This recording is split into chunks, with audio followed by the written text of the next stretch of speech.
s'agit en fait de deux objets, mais qui proviennent d'un même contexte, qui proviennent d'une tombe gauloise.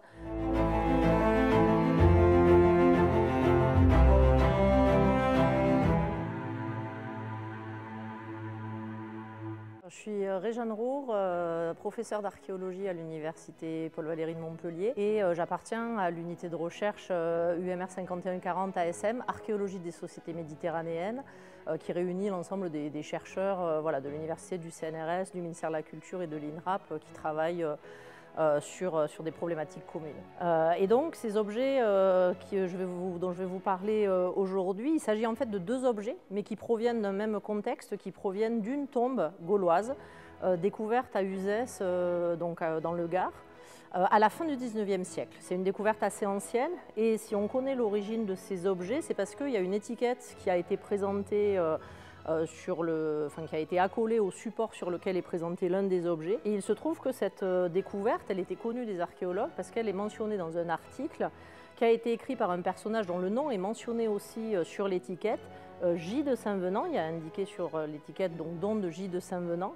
Et ce personnage, on le connaît, c'est Julien de Saint-Venant qui est un des premiers archéologues à avoir étudié les objets de la période gauloise dans le Gard. Ces deux objets qui sont donc d'une part une épée gauloise dans son fourreau, qui était lui-même métallique, et l'imbeau de bouclier, qui est la partie métallique qui protège la main du guerrier gaulois dans un bouclier, au milieu du bouclier qui lui-même est un objet assez grand, hein, c'était un des objets emblématiques des Gaulois, qui était en bois et en différents matériaux périssables, avec cette partie métallique qui protégeait donc la main du guerrier. C'était une arme offensive que les Gaulois utilisaient au combat. Le deuxième objet, c'est une épée gauloise dans son fourreau. Donc, on voit qu'il y avait l'épée parce qu'il y a la soie de l'épée, c'est-à-dire au niveau de la poignée. Il y avait là aussi des éléments périssables, du bois et du cuir qui entouraient cet élément métallique fin.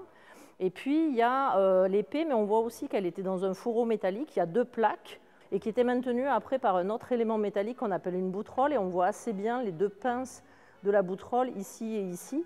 Et il manque en revanche la partie basse qui maintenait ces deux tôles en place. Donc on a deux objets qui proviennent d'une sépulture à incinération, puisque les Gaulois à cette époque brûlaient les défunts et réunissaient leurs cendres et leurs objets personnels dans un vase.